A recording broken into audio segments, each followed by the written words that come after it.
तो students last time we were doing about plasma membrane, ठीक है, यस नो करते जाया करो फटाफट से।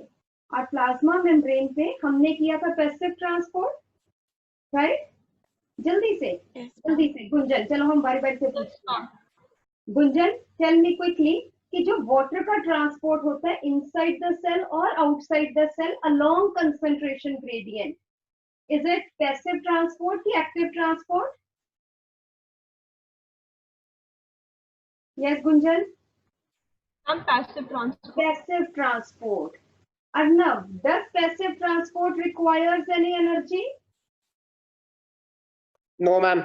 It does not require any energy. Atibha, what is the process of this passive transport of water? हम पता नहीं, वो मेरा उस दिन आपकी आवाज नहीं आ रही थी।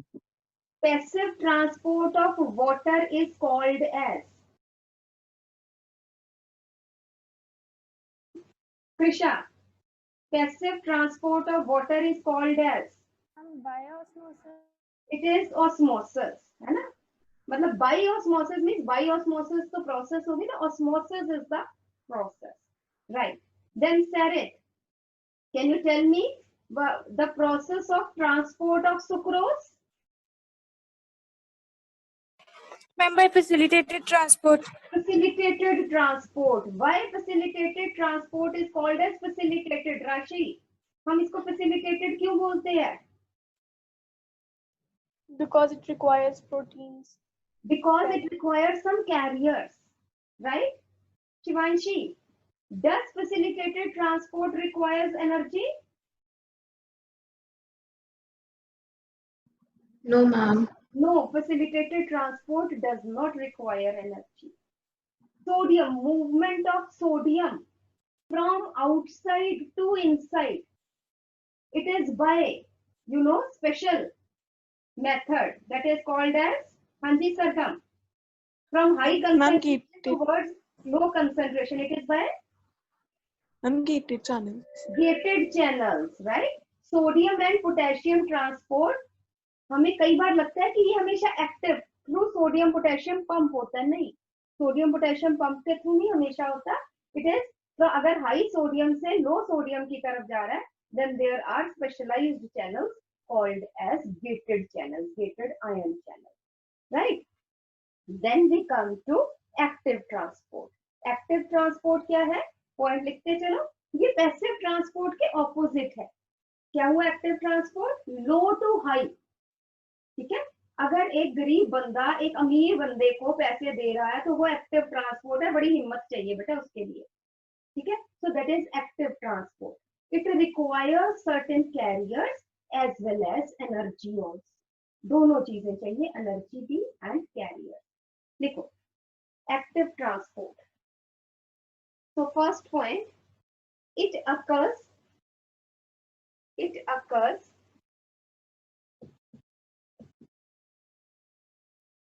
against concentration gradient, that is from low to high concentration. This is also called as uphill transport.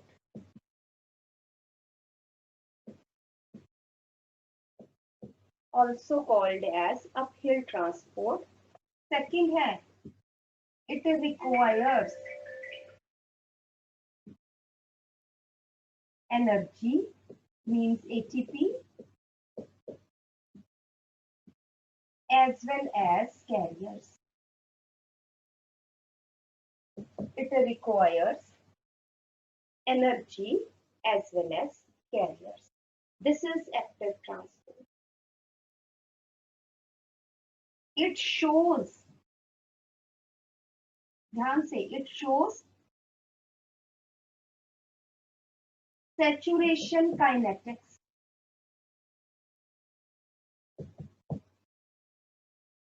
Saturation kinetics का क्या मतलब है बेटा?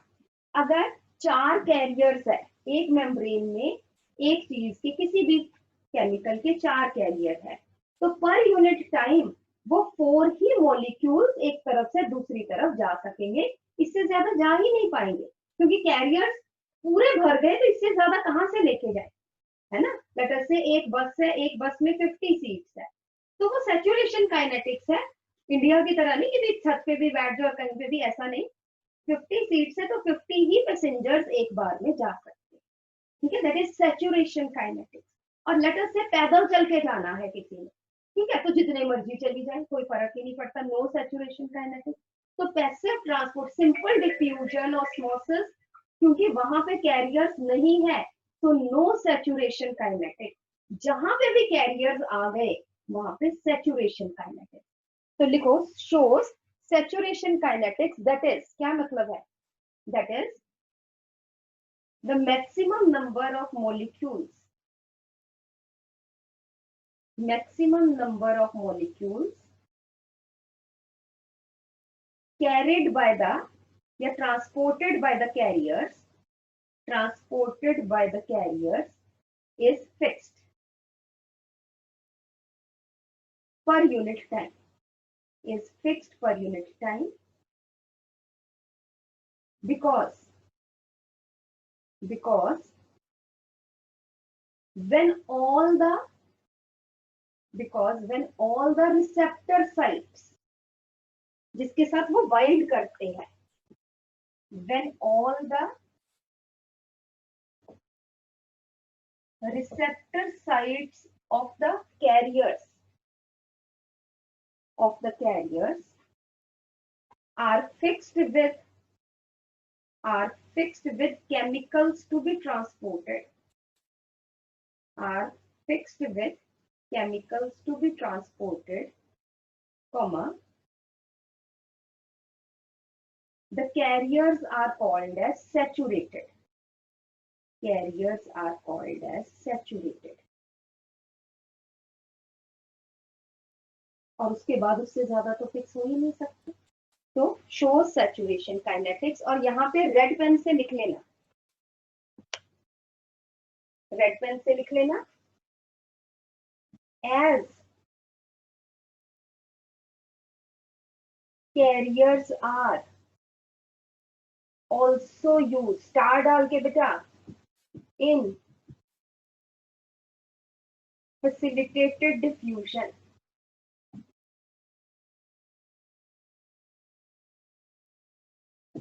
therefore it also shows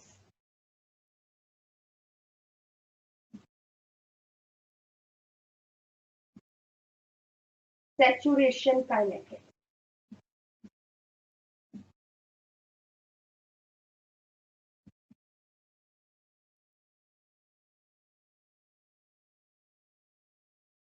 It also shows saturation kinetics।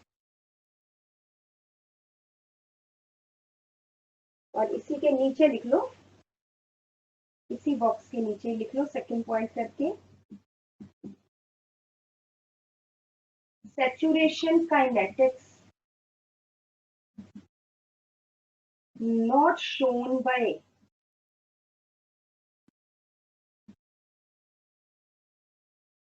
simple diffusion or diffusion through channels, चाहे gated channels है चाहे ungated channels है,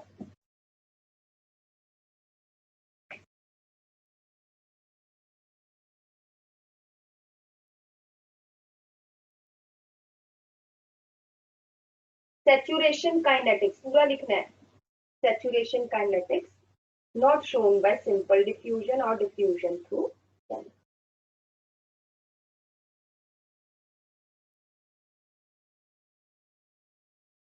next point है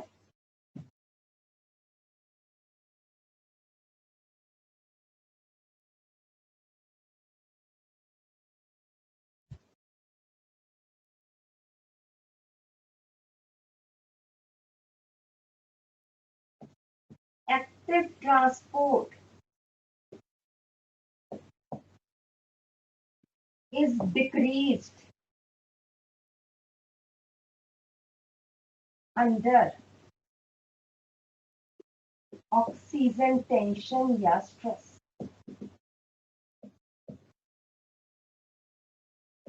ऑक्सीजन टेंशन या स्ट्रेस का क्या मतलब है बेटा? Low oxygen concentration. Low oxygen concentration is oxygen stress. ठीक है, क्यों? क्योंकि अगर ऑक्सीजन कम होगी तो सेल रेस्पिरेशन भी कम हो जाएगी।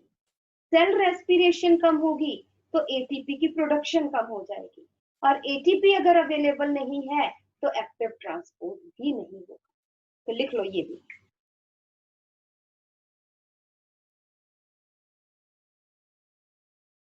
ये भी ब्रैकेट में लिख लो।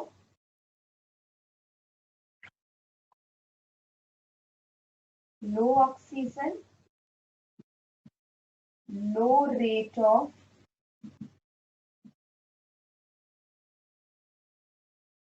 aerobic respiration,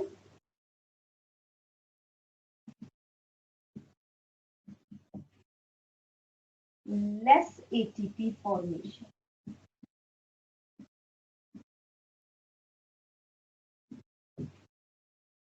less ATP formation, और एटीपी कम तो एक्टिव ट्रांसपोर्ट। और अगर हम देखा जाए पैसिव और एक्टिव ट्रांसपोर्ट में तो फास्ट कौन सा है? एक्टिव ट्रांसपोर्ट, क्योंकि ये कैरियर यूज कर रहा है, एनर्जी भी यूज कर रहा है। Active transport is faster than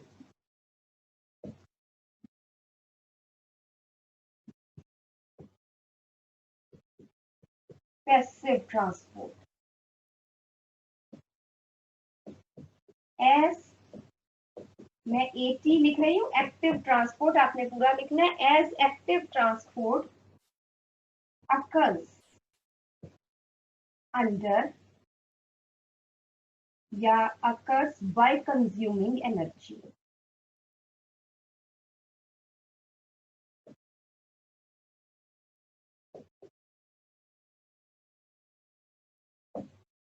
By consuming energy. As it occurs by consuming energy, therefore it is faster than passive transport.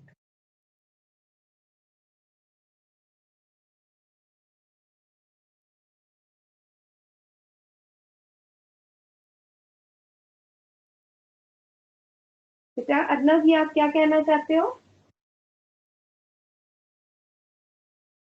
Ma'am I mean जैसे अगर ज्यादा ऑक्सीजन की कंसंट्रेशन हो तो क्या होगा? नहीं, अच्छा O2, मैं ये सोचूं कि ये क्या लिखा है 02। अच्छा ऑक्सीजन नहीं बेटा, पहली बात तो ज्यादा एक्सेस में होती नहीं है ना। और अगर क्योंकि ये तो एटीपी कंसंट्रेशन से या रेट ऑफ रेस्पिरेशन, एक ऑक्सीजन की कंसंट्रेशन एक लेवल तक पहुंचने तक ही बढ़ेगा। ठीक है, अभी हम प्लांट्स की नहीं इन जनरल बात कर रहे हैं। तो ऐसा कुछ नहीं कि हाई ऑक्सीजन से थोड़े टाइम तक एक्टिव ट्रांसपोर्ट इंक्रीज होगा। ठीक है, up to certain concentration increase in oxygen increases rate of active transport.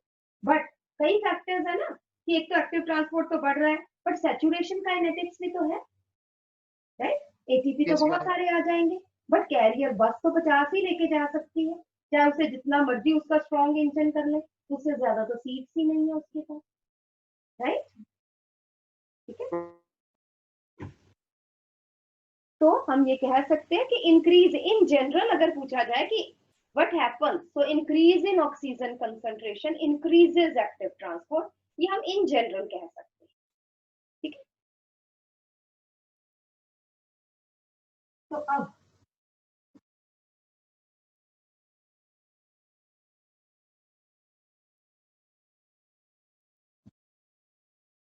Example आ जाता है एक्टिव ट्रांसपोर्ट का, sodium potassium pump. Example is sodium potassium pump. ध्यान से मेरी बात सुननी है, ठीक है? ये सेल है,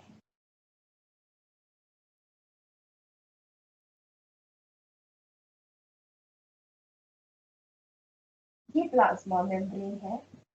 इन जनरल बाहर सोडियम ज्यादा है और यहाँ पे पोटेशियम ज्यादा है। इन जनरल जो है वो सोडियम अंदर आता है, पोटेशियम बाहर जाता है। ठीक है, more transport of potassium outside in general. Resting cell की हम बात कर रहे हैं, अभी कोई काम नहीं कर रहा है ये।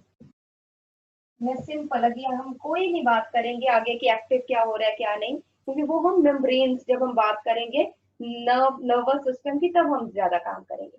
अभी सिंपल कि more transport of potassium outside then sodium inside, but sodium and potassium move by passive diffusion या passive transport। वो ठीक है कि पोटेशियम ज्यादा जा रहा है, सोडियम अंदर कम आ रहा है, मतलब इक्वल नंबर नहीं है, बट मूव कर रहे हैं along concentration gradient, that is passive transport. ठीक है, अब क्या हुआ बेटा, इसके कारण क्या है, accumulation of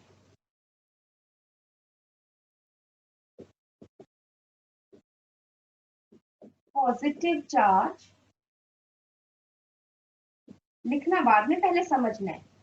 outside then inside, accumulation of more positive charge outside than inside। बाहर पोटेशियम 10 चले गए, अंदर सोडियम 2 ही आए, तो सोडियम तो पहले ही बाहर बहुत है, ऊपर से पोटेशियम 8 एक्स्ट्रा चले गए, 2 नलीफाई भी हो गए, तो बाहर पॉजिटिव चार्ज इकट्ठा हुए जा रहा है, हुए जा रहा है, हुए जा रहा है। ठीक है, और अंदर क्या हो रहा है, कम पॉजिटिव हो रहा है। ठीक है, यहाँ पे मैं नेक्स्ट पॉइंट बता रही हूँ। Therefore inside is less positive or we can say negative। less positive means हम कहते हैं as compared to outside it is negatively charged। less positive का मतलब ही negative है। there creates potential difference। potential means charge का difference है, अंदर क्योंकि नेगेटिव चार्ज है इसलिए हम साइन लेते हैं negative. Potential difference of -70 millivolt. दोबारा से मैं बता रही हूँ, है दोनों तरफ पॉजिटिव चार्ज है, बट बाहर बहुत ज्यादा पॉजिटिव चार्ज हो गया और अंदर पॉजिटिव चार्ज कम है, इसलिए कम पॉजिटिव चार्ज को हम क्या बोल देते हैं, इट इज नेगेटिवली चार्ज। है पॉजिटिव ही बट कम पॉजिटिव है as compare to outside, therefore it is negative charge.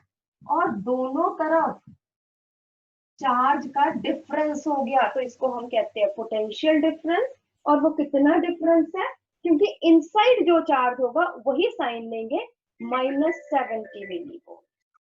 Next point, ये अब इंपॉर्टेंट है। नेक्स्ट पॉइंट देखिए, चार डाल के मैं लिख रही हूं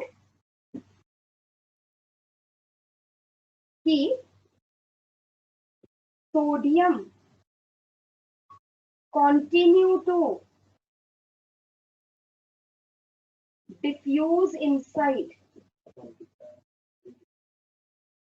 and potassium continue to diffuse outside. -70 millivolt के बाद भी सोडियम अंदर आई जा रहा है, पोटेशियम बाहर गए जा रहा है। पोटेंशियल डिफरेंस increases, difference बढ़ी जा रहा है, increases up to minus 90 millivolt.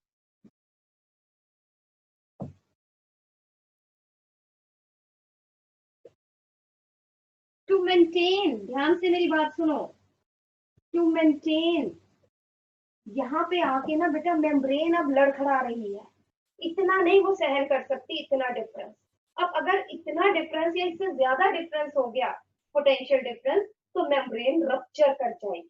To maintain potential difference of -70 millivolt, यहां तक तो जो हो गया सो हो गया।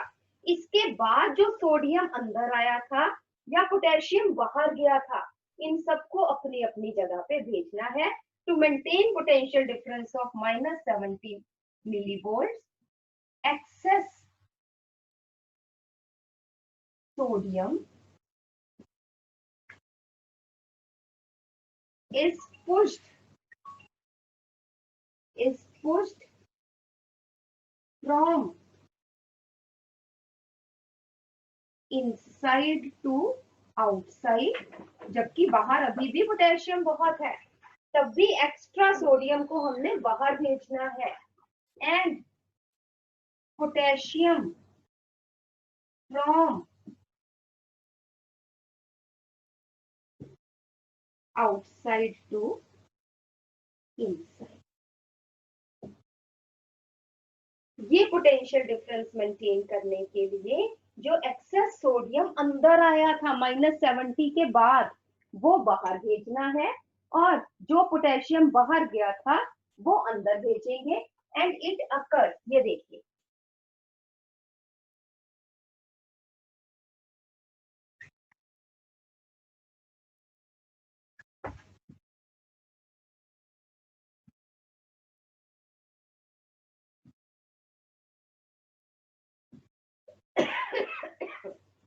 तो ये देखिए, ये क्या है, ये है मेम्ब्रेन, ये है कैरियर, ठीक है।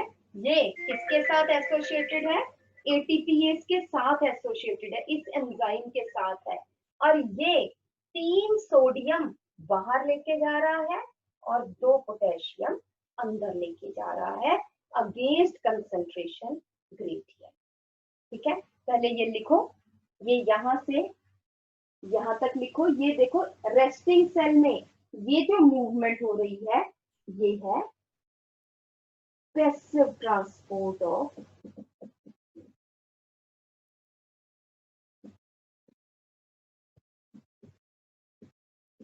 Sodium and potassium. पहले ये लिखो रेस्टिंग सेल में।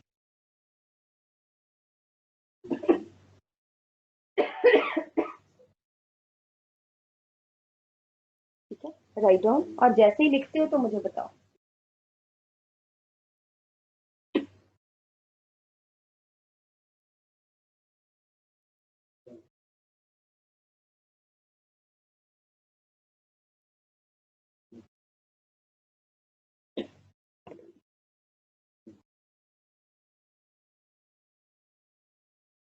So write down in sodium potassium pump,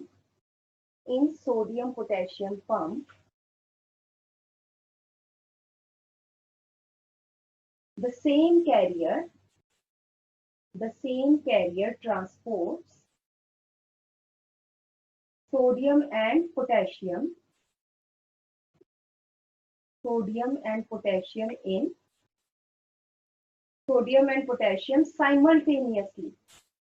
simultaneously, but in opposite directions.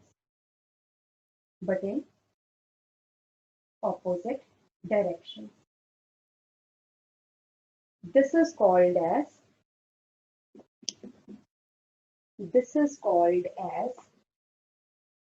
antipode. आपने रेड पेन से लिखना है।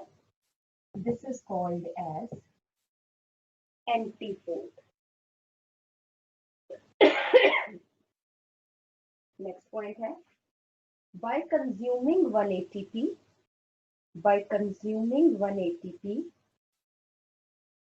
there occurs transport of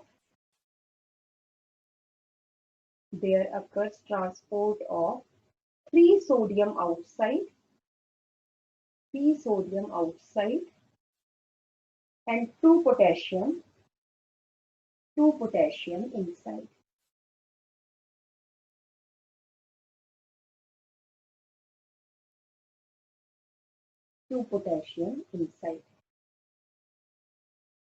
Next point है sodium potassium pump operates. Sodium potassium pump operates to maintain the integrity of the plasma membrane.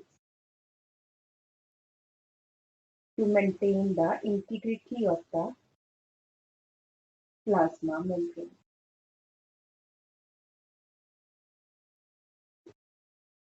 ठीक है जी. और अब ये वाला डायग्राम बना लो फटाफट. So this is, you know, phospholipid bilayer. This is carrier. ये जो रेड सा नजर आ रहा है, this is carrier. ये एंजाइम है, ये वाला, this is ATPase enzyme, which helps in breakdown of ATP into ADP and phosphate. 2 potassium अंदर आ रहे हैं, 3 सोडियम बाहर जा रहे हैं. ठीक है, लिख लो फटाफट से.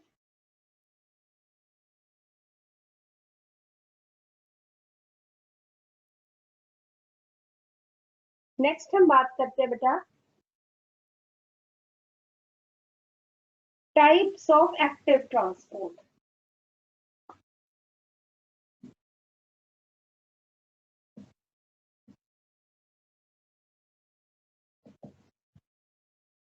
Types of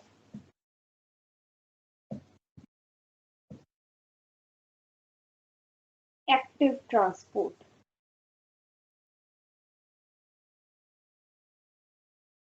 Types of active transport. हमारे पास 2 टाइप के एक्टिव ट्रांसपोर्ट हैं. एक है primary active transport, another is secondary active transport.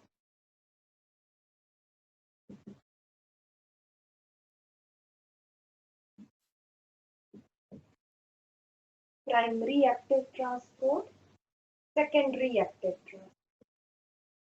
Primary active transport में एग्जांपल लिख लीजिए sodium potassium pump. Primary active transport sodium potassium pump in which energy is directly consumed. Energy is directly consumed in the transport of substances. In the transport of substances. Ma'am हाँ जी बेटा. Ma'am एक बार repeat कर दो. Primary active transport means example है sodium potassium pump. It is the active transport in which energy is directly consumed in the transport of substances. In the transport of substances. अब आ जाता है, चलो primary तो आपने कर लिया, अब आ जाता है सेकेंडरी एक्टिव. देखो बच्चे ध्यान से पहले मेरी बात सुनो. ये डैम है, यहाँ पे पानी है, वाटर है. इस वाटर में यहाँ पे पानी ज्यादा है, यहाँ पे कम है. ठीक है, या हम कहते हैं डाउन हिल. तो इसमें एनर्जी स्टोर्ड होती है और उस एनर्जी स्टोर्ड से it comes down quickly. Is it right और नॉट? ये आप फिजिक्स में पढ़ते हैं कि इसमें कौन Yes, सी ma'am. एनर्जी या पोटेंशियल एनर्जी होती है कि नहीं. ठीक है, Yes, ma'am. ये आप फिजिक्स में पढ़ते हैं ना कि इतनी हाइट पे है वाटर कि इसमें एनर्जी स्टोर्ड है. ऐसे ही ठीक है, जब ये मेम्ब्रेन है, अब मैं वो पूरा नहीं दिखा रही, आपको ऐसे ही सिंपल से दिखा रही है.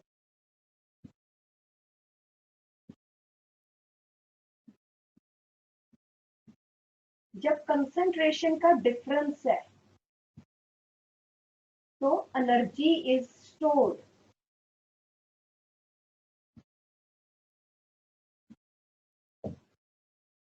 ये है इनसाइड और ये है आउटसाइड।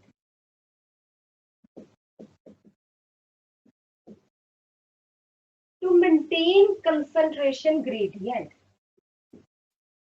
हाई सोडियम, यहाँ पे है लो सोडियम।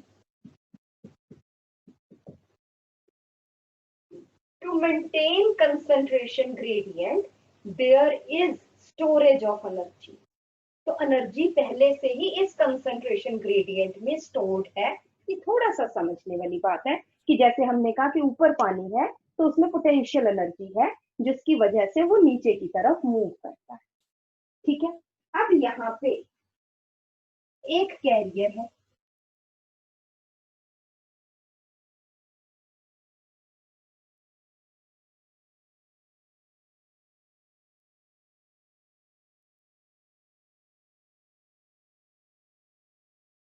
जिसके पास दो रिसेप्टर साइट्स है। देखो जरा,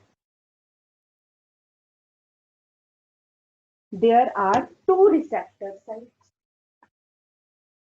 This is 1, this is 2. जो साइट 1 है, इधर लिख देते हैं,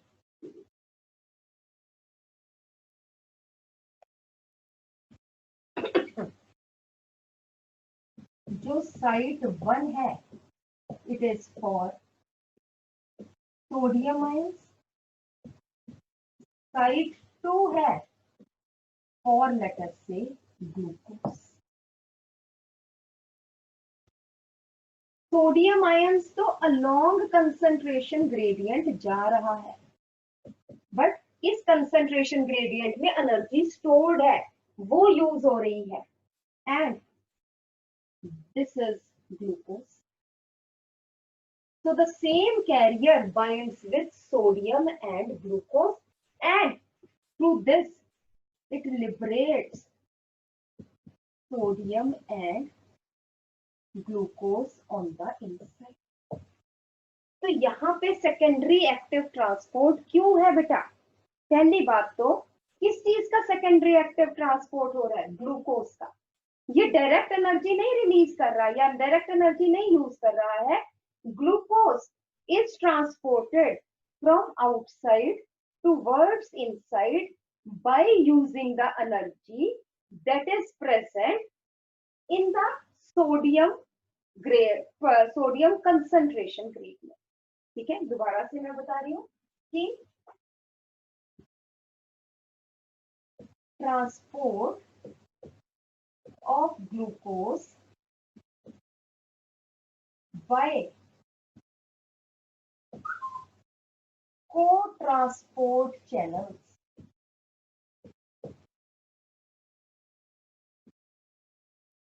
is secondary active transport as it uses energy stored in concentration gradient of sodium ions. Sodium ions की जो कंसंट्रेशन ग्रेडियंट मेंटेन हो रहा है बेटा, उसमें एनर्जी स्टोर हो रही है। कंसंट्रेशन ग्रेडियंट कौन मेंटेन कर रहा है? अगर आपको अभी पहले याद हो तो सोडियम पोटेशियम का concentration gradient active transport, primary active transport maintain कर रहा है। तो वो एनर्जी जो एटीपी की यूज हुई है वो कंसंट्रेशन ग्रेडियंट में प्रेजेंट। उस एनर्जी से glucose with the help of sodium moves from one side, from outside towards inside. This is called as secondary active transport. There is glucose is always transported along with sodium. ये कभी भी ऐसा नहीं है कि इस channel के साथ सिर्फ ग्लूकोज बाइंड कर जाए और अंदर चला जाए, ऐसा कभी नहीं होगा। ये हमेशा ये चैनल तभी काम करेगी अगर सोडियम और ग्लूकोज दोनों मूव करें। Is it right? पहले ये बनाओ फिर मैं आपको लिखवाती हूँ।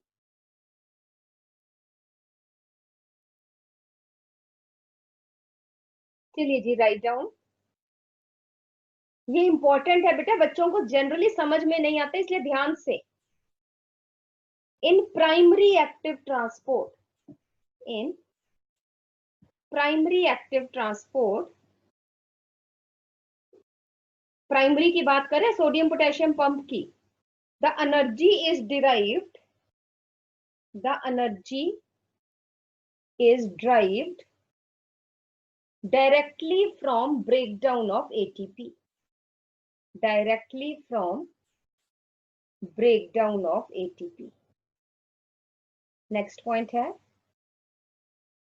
in secondary active transport, in secondary active transport, the energy is derived, the energy is derived secondarily, secondarily, secondarily, from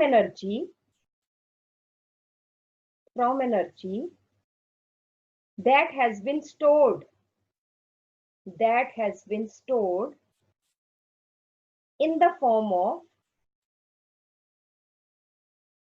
in the form of ionic, in the form of ionic concentration differences, ionic bracket में लिख लीजिए sodium ions, concentration differences between the two sides of the membrane, between the two sides of the membrane, maintained by maintained by primary active transport.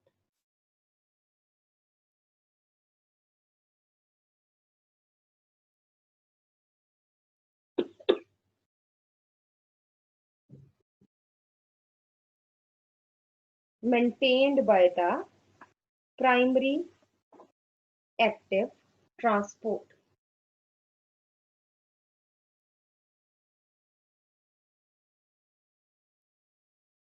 Next point आ जाइए, ध्यान से समझना है ये। When sodium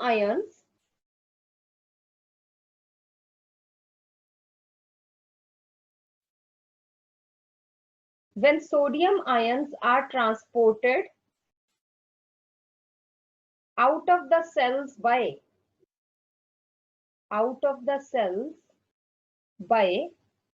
primary active transport,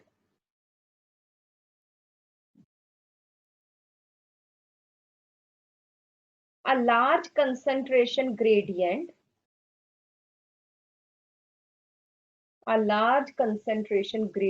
is created.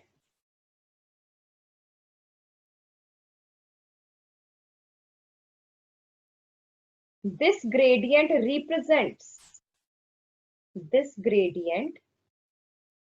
represents a storehouse of energy.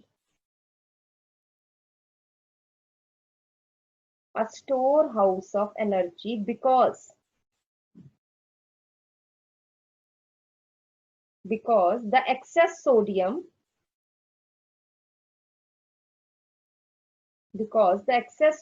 outside the cell membrane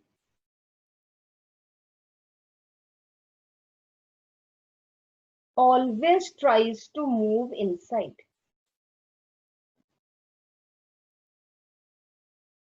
Always tries to diffuse inside.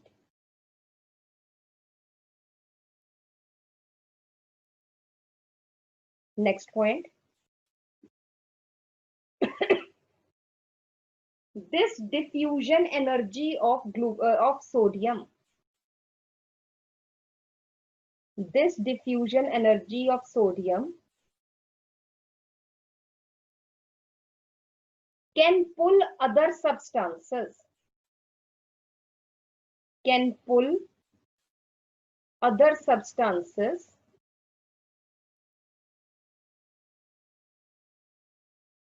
along with sodium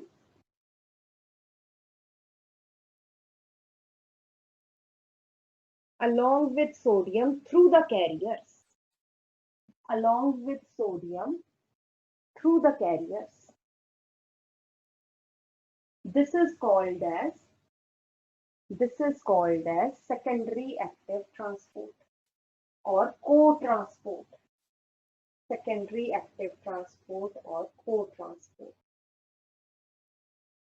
देखो दोबारा से मैं समझा रही हूँ कि जो प्राइमरी एक्टिव ट्रांसपोर्ट, प्राइमरी ने क्या किया था, सोडियम को बाहर भेजा था, पोटेशियम को अंदर भेजा था। उसकी वजह से बाहर बहुत ज्यादा सोडियम हो गया, अंदर बहुत ज्यादा पोटेशियम हो गया। या अभी हम सोडियम की ही बात करते हैं, बाहर बहुत ज्यादा सोडियम हो गया एज कंपेयर टू इनसाइड। इसलिए इस सोडियम के पास अब बहुत ज्यादा एनर्जी है जो बाहर है, क्योंकि इतना ज्यादा सोडियम है कि अंदर जाने की कोशिश करेगा। ठीक है, तो इसके पास बहुत सारी एनर्जी है। इस कंसंट्रेशन ग्रेडियंट के कारण इसके पास बहुत ज्यादा एनर्जी है। वो उस एनर्जी से जब अंदर आने की कोशिश करेगा तो अपने साथ कुछ और सब्सटेंसेस को भी अंदर ले जा सकता है। ठीक है, तो ऐसे कुछ कैरियर्स है जो सोडियम के साथ साथ कुछ और सब्सटेंसेस को भी अंदर ले जा सकते हैं। तो sodium is using its diffusion energy to move inside, and along with it is also pulling glucose या amino acid inside. This is called as co-transport of sodium and glucose by secondary active transport. ठीक है, तो ये सब आपने लिखा है, मैंने समझा भी दिया है। और यहाँ पे आप एक पॉइंट लिखेंगे,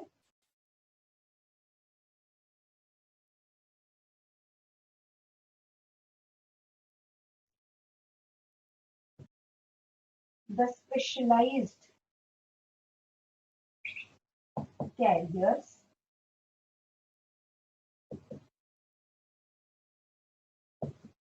which can transport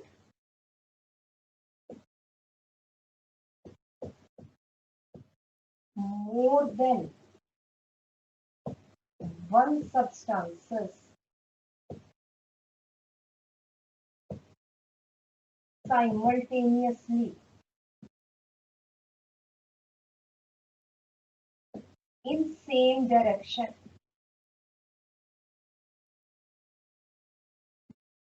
are called as co-transporters.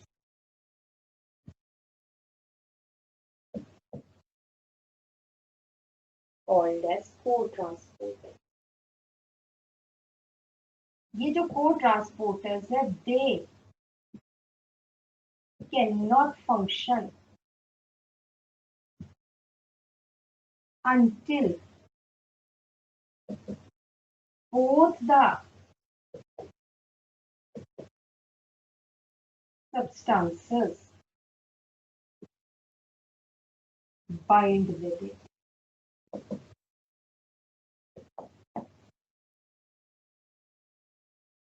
ठीक है,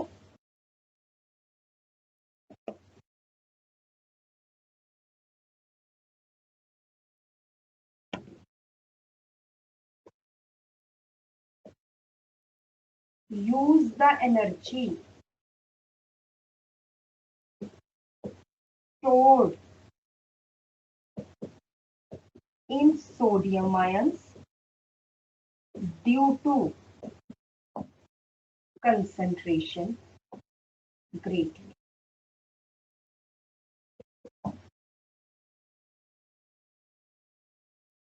Next है, there can be sodium glucose channels या carriers, or there can be sodium ions and amino acid co-transport carriers. दोनों डिफरेंट है, ये नहीं कि ग्लूकोज की जगह अमीनो एसिड, नहीं, देयर आर स्पेशल को transport carriers which take sodium as well as glucose. There are other which can take sodium as well as amino acids.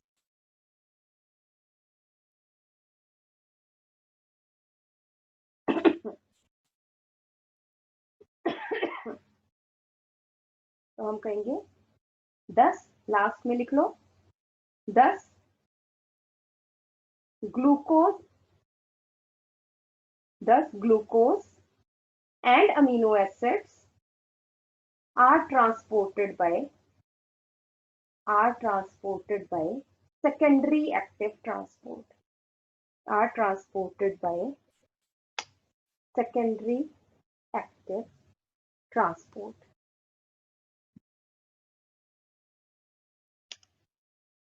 तो अगर हम एनिमल सेल देखें तो दिस इज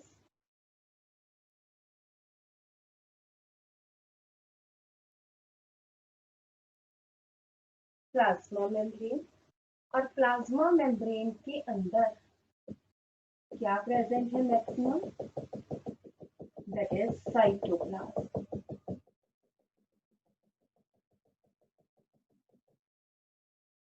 तो बेटा जो साइटोप्लाज्म है इट इज डेंस. बाहर वाली साइड जो है वो ज्यादा डेंस है.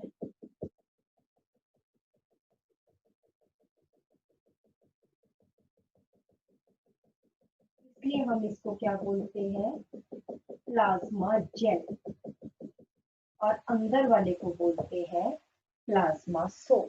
तो नेक्स्ट टॉपिक लिख लीजिए, that is cytoplasmic matrix. Next is cytoplasmic matrix.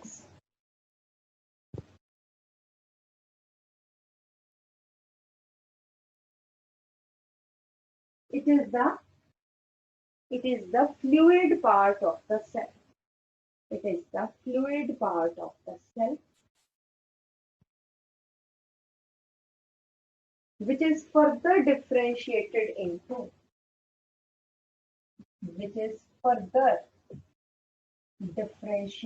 into outer more dense plasma gel and inner less dense plasma soul. Outer more dense plasma gel and inner less dense plasma soul. It consists of, it is, हम इसको क्या बोलते हैं, cytoplasm जो है बेटा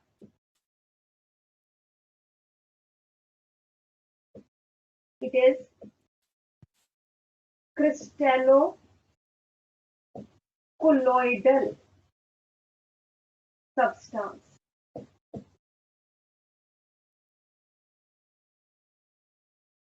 It is crystallo-colloidal substance which is composed of water, maximum to water ही है, water,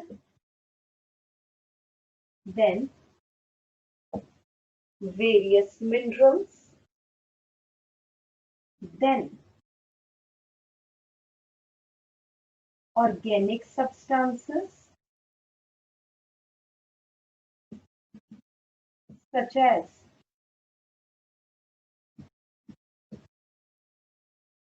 amino acids, glucose,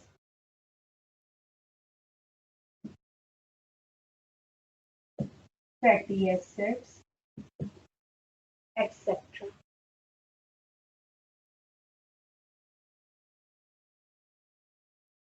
It provides, next point है, it provides raw materials. It provides raw materials for synthesis of various compounds.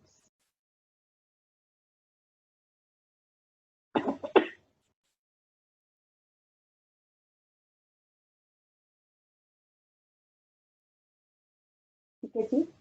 Next point है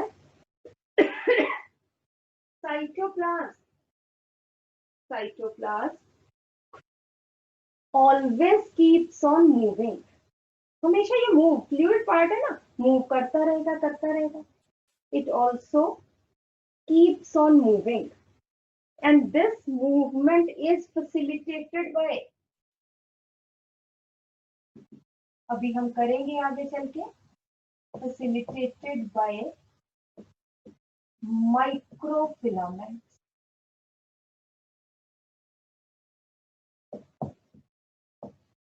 ये जो cytoplasm की movement है, this is facilitated by microfilaments. Contractile filaments होते हैं ऐसे तो साइटोप्लाज्म की मूवमेंट.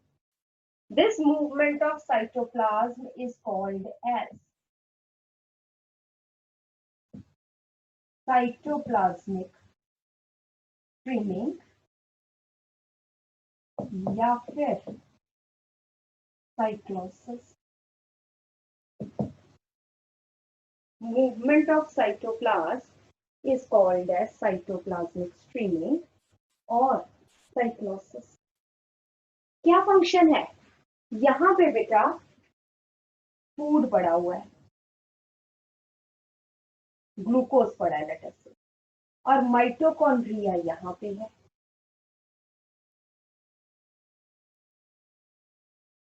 अब फूड ग्लूकोज यहीं पे है, माइटोकॉन्ड्रिया यहाँ पे है, ये कैसे जाएगा? It goes there by cytoplasmic streaming. तो साइक्लोसिस का क्या फंक्शन है? It helps in distribution of gases. It helps in distribution of gases throughout the cell.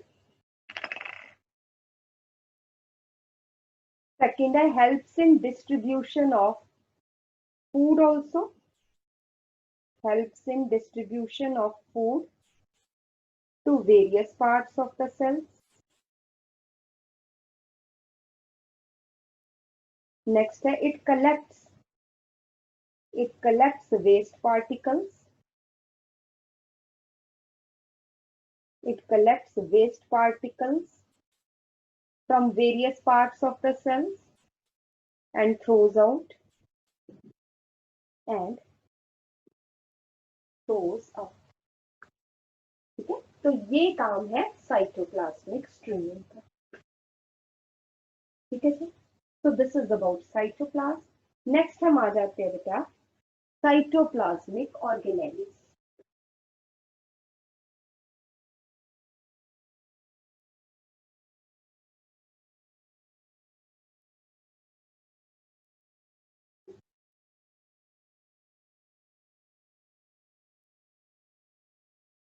Cytoplasmic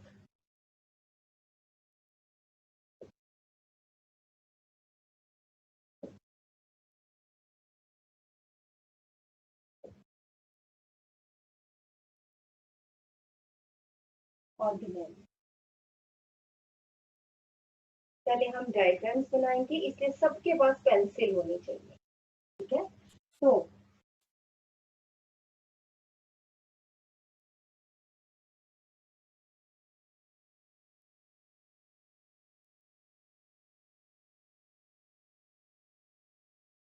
this is mitochondria.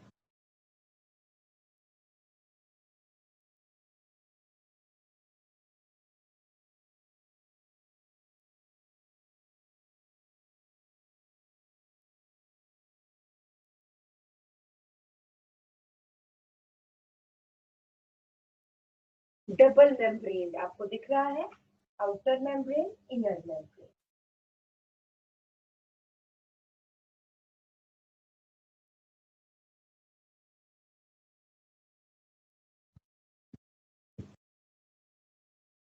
Inner membrane, और ये इनर मेम्ब्रेन की ही infoldings है, cristae.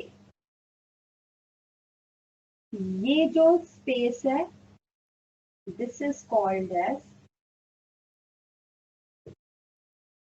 Outer chamber. This is अंदर वाला inner chamber.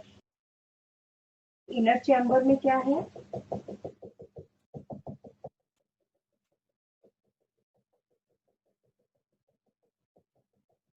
This is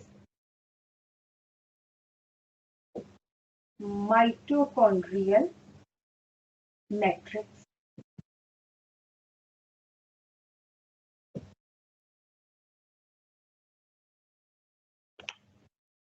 ये जो बेटा cristae है, इसके ऊपर ये जो टेबल टेनिस के रैकेट्स नहीं होते, ऐसे रैकेट लाइक पार्टिकल्स, सभी क्रिस्टे के ऊपर होते हैं। These are called as oxysomes, या फिर हम इनको और क्या बोल देते हैं?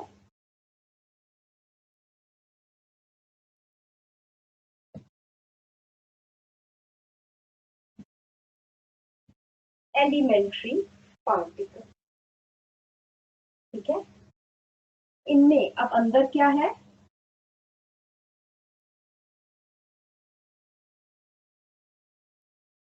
This is circular DNA molecule.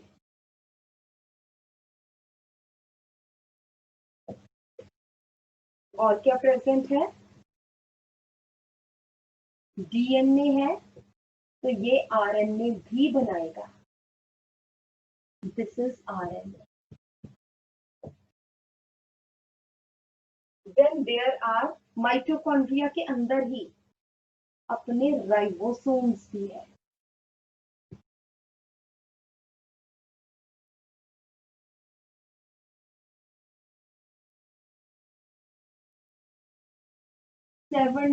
S ribosome.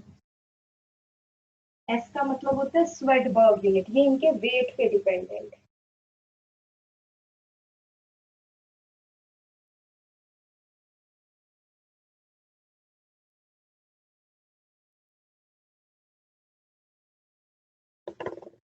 ठीक है जी। और यहाँ पे कुछ आरएनए के साथ राइबोसोम्स अटैच्ड है for protein synthesis.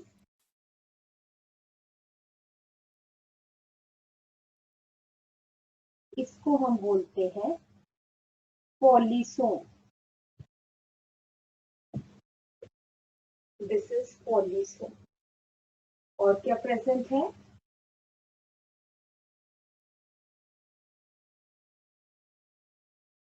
Oil globule.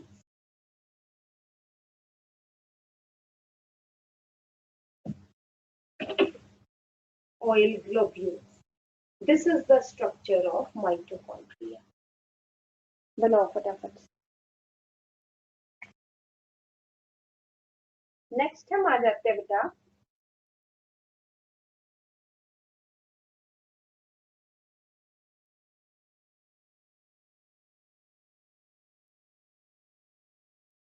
ये क्लोरोप्लास्ट है।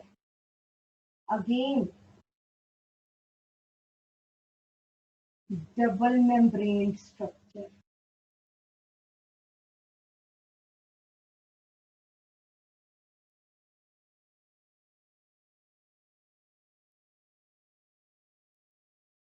ठीक है, outer membrane, inner membrane,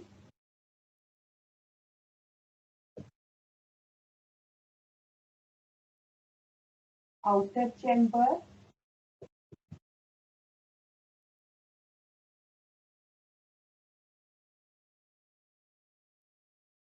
inner chamber. This is, वहां पे हमने किया था मैट्रिक्स, को हम क्या देते हैं? Stroma. This is stroma of the chloroplast. अंदर बेटा यहाँ पर जैसे हमने उधर किया था, there is present one DNA molecule, circular DNA molecule. Another is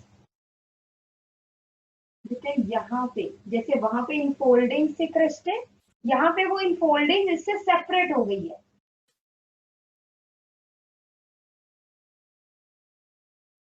and many flattened sac-like structures are joined over each other to form, इसको हम बोलते हैं ग्रेना, और इसको हम अकेले इसको बोलते हैं थाइलाकोइड। बहुत सारे थाइलाकोइड्स जुड़कर क्या बना रहे हैं? ग्रेना बना रहे हैं। बहुत सारे ग्रेना है।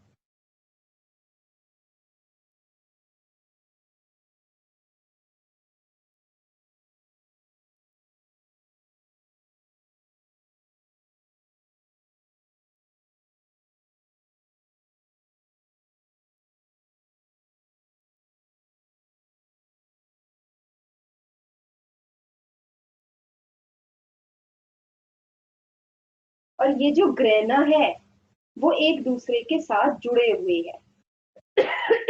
इसको हम क्या बोलते हैं बेटा? इंटरग्रेनल थाइलाकोइड।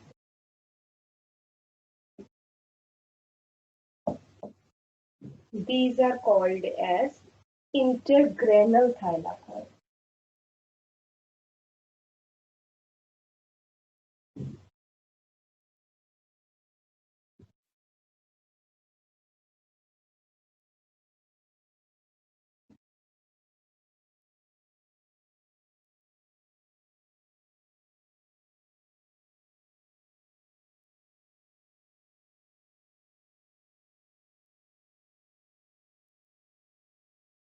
इस तरह से बहुत सारे ग्रेना जो है वो आपस में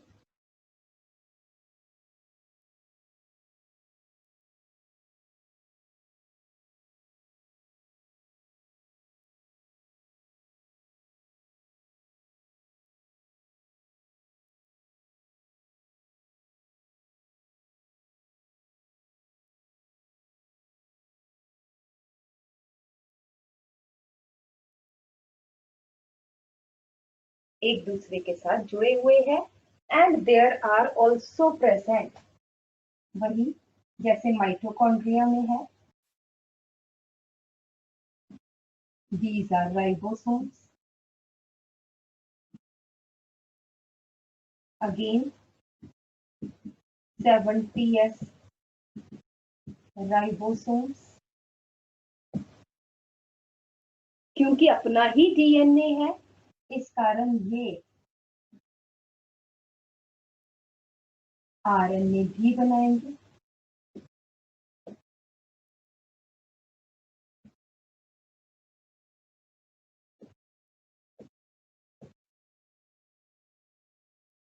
कुछ आरएनए राइबोसोम्स के साथ एसोसिएटेड हमें नजर आएंगे।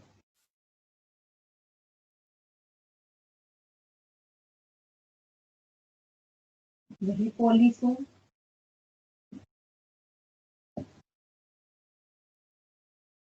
Then there are present ये छोटे छोटे राउंडेड से स्ट्रक्चर्स हैं जिनको हम क्या बोलते हैं? plastoglobuli. These are called as plastoglobuli. This is the internal structure of chloroplast. बनाओ फटाफट।